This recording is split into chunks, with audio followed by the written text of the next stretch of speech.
Hi friends, this is Navneet and welcome to Fateh Educom. आज की video में मैं आपके लिए लेके आई हूँ कुछ वैकेंसीज़ की इन्फॉर्मेशन। आईसीएमआर के द्वारा ये एक इन्होंने पीजीआई के साथ जो है ये एमओयू साइन किया और उसके अकॉर्डिंगली जो पीजीआई है ये डायरेक्ट रिक्रूटमेंट टेस्ट जो है वो कंडक्ट करेगा 80 असिस्टेंट वैकेंसीज़ के लिए। ठीक है, असिस्टेंट की वैकेंसीज़ हैं, ये ग्रुप बी पोस्ट हैं और काफ़ी अच्छी हैं, पे स्केल भी काफ़ी अच्छा है और इसकी लिए जो एज लिमिट है that is upper age limit जो है that is 30 years age on 3 December 2020। यानी कि अगर आप ग्रेजुएशन कर रहे हो तो आप एलिजिबल नहीं हो। अगर आपने कर चुके हो एज ऑन 3 दिसंबर तो आप एलिजिबल हो। ये मैंने इसलिए बताया क्योंकि काफ़ी स्टूडेंट्स बाद में यही बात पूछते हैं कि मैं लास्ट ईयर में हूँ तो मैं क्या अप्लाई कर सकता हूँ, तो ऐसा नहीं है। राइट, बाकी एज ऑन 3 दिसंबर आपकी एज जो है वो 30 को क्रॉस नहीं करनी चाहिए। इसके अलावा आप पीजीआई की जो वेबसाइट है या Indian council of medical research की जो वेबसाइट है, दोनों पे ही जाके जो है वो अप्लाई कर सकते हो। ये ब्लू लाइन में जो है ये मेंशन किया हुआ है, ठीक है, ब्लू कलर में। देन इसके अलावा मैं आपको बता दूं कि इसका जो लिंक है वो ऑलरेडी ओपन हो चुका है 7 नवंबर का। राइट, और 7 नवंबर से लेके जो इसका लास्ट डेट है अप्लाई करने का दैट इज़ 3 दिसंबर 2020। राइट, और इसके अलावा आपके जो एडमिट कार्ड्स वगैरह हैं वो आप डाउनलोड कर सकोगे 21 दिसंबर से। राइट, देन उसके बाद आपका जो रिटन टेस्ट है ये कंप्यूटर बेस्ड टेस्ट 80 मार्क्स का टेस्ट होगा आपका।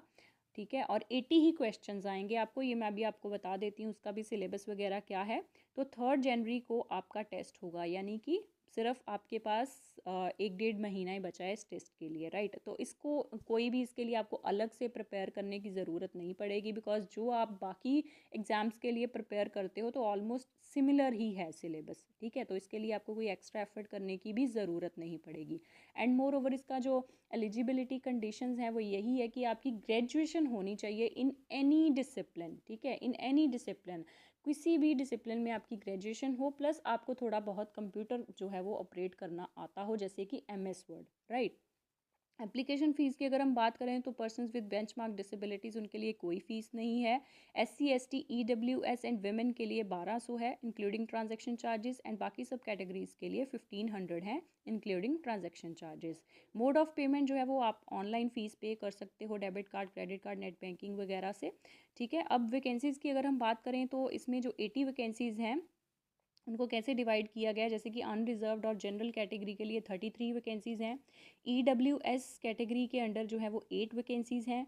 ओबीसी के लिए जो है 21 है, एससी के लिए 12 हैं एंड एसटी के लिए 6 वैकेंसीज़ हैं। फर्दर जो पर्सन्स विद बेंचमार्क डिसेबिलिटीज़ हैं उनके लिए 4 वैकेंसीज़ हैं, जिसको आगे जो है वो डिवाइड किया गया है visually handicapped, hearing handicapped, orthopedically handicapped and autism वगैरह के लिए एक एक वैकेंसीज़। ठीक है, अब बात करते हैं पे स्केल की। तो पे स्केल भी आप देख सकते हो, लेवल 6 काफ़ी अच्छा पे स्केल है in the pay matrix, 35,400 to 1,12,400 में।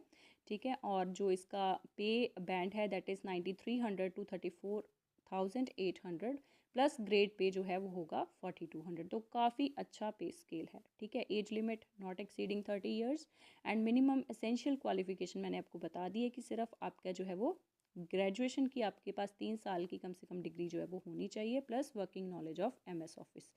राइट, देन एज रिलैक्सेशन जो बाकी वैकेंसीज में होता है, एससी एसटी के लिए 5 ईयर्स, ओबीसी के लिए 3 ईयर्स, पीडब्ल्यूबीडी के लिए 10 years and so on. Then उसके बाद मैं आपको इसका थोड़ा सा टेस्ट का बता देती हूँ कि जो एग्ज़ाम आपका आएगा, जैसे 80 क्वेश्चंस आएंगे। ठीक है, 1 मार्क ईच, और इसमें जो है आप देख सकते हो जो सेंटर्स हैं ऑल ओवर इंडिया में बनेंगे, जैसे पंजाब में पटियाला भी होगा, ठीक है, चंडीगढ़ में। देन उसके बाद ये 35 सेंटर्स हैं जहाँ पे आप टेस्ट जो है वो दे सकते हो।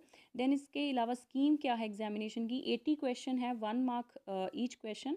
एंड इसके अलावा इसमें जो है वो आपकी नेगेटिव मार्किंग भी होगी, यानी कि अगर क्वेश्चन आपका गलत हो गया तो 0.25 मार्क्स जो है वो डिडक्ट हो जाएंगे। इसमें 4 सब्जेक्ट्स हैं आपके। जनरल इंटेलिजेंस में आपके जो रीजनिंग वगैरह होती है ना, वही देखिए यहाँ पे सारा इन्होंने मेंशन किया हुआ है। ठीक है, problem solving, decision making, visual memory, number analogy, figure analogy, ठीक है, problem solving, word building, coding, decoding, जितना भी वेन डायग्राम्स, जो भी आपका रीजनिंग का सिलेबस है 20 क्वेश्चंस उसमें से आएंगे। प्लस इसमें सोशल इंटेलिजेंस वगैरह, क्रिटिकल थिंकिंग, इमोशनल इंटेलिजेंस, ऐसे भी कुछ क्वेश्चंस आएंगे। देन उसके बाद जो बी सब्जेक्ट है दैट इज़ जनरल अवेयरनेस, जिसमें आपका पूरा हिस्ट्री, ज्योग्राफी, पॉलिटी, इकोनॉमी, वो सारा करंट अफेयर्स वगैरह, वो 20 क्वेश्चंस आएंगे। देन उसके बाद क्वांट्स आएगा आपका 20 मार्क्स का। देन उसके बाद लास्ट में इंग्लिश, ठीक है, इंग्लिश भी आपका जो है वो 20 मार्क्स का आएगा। बस ये ध्यान रखना है आपको कि इसमें जो है वो नेगेटिव मार्किंग होगी। बाकी इसमें सिलेबस इन्होंने सारा दिया हुआ है, जनरल इंटेलिजेंस का भी, जनरल अवेयरनेस का भी, क्वांट्स का भी और इंग्लिश लैंग्वेज का भी, ठीक है। बस इतना ही है। बाकी आप इसको ज़रूर अप्लाई कीजिए। वैकेंसीज़ भी काफ़ी हैं, 80 वैकेंसीज़ कम नहीं होती हैं, ठीक है, चाहे इंडिया की आप बात कर लो। और बाकी आपको अपने आप ऊपर जो है वो बिलीव होना चाहिए, है ना, focus and believe. So that was all. So all the best from my side. Thank you.